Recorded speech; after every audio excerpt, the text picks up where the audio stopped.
Everyone বন্ধুরা, দেখো সকাল সকাল কি বৃষ্টি আমাদের এদিকে।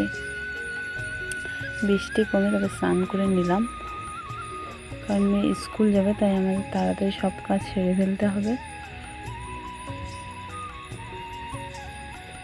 আর স্নান করে পুজোর কাজে আগে আমি করি, তাই পুজোর কাজটা আগে করে ফেললাম। তারপরে মেয়েকে একটু বসে পড়াশোনা করালাম, কারণ ওর পাশে না বসে থাকলে ও বই পড়তে চায় না। রান্না উঠিয়ে দিলাম, কারণ রান্নাটাও তাড়াতাড়ি করতে হবে। সবজিগুলো ধুয়ে নিচ্ছি।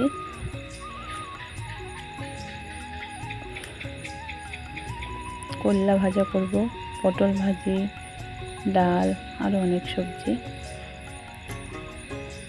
রান্না আমার কমপ্লিট। ও কিছু জামা কাপড় আছে, ধুয়ে নিয়েছি। মেয়েকে স্কুল পাঠিয়ে দিয়েছি। তারপরে একটু সেলাইয়ের কাজ করলাম।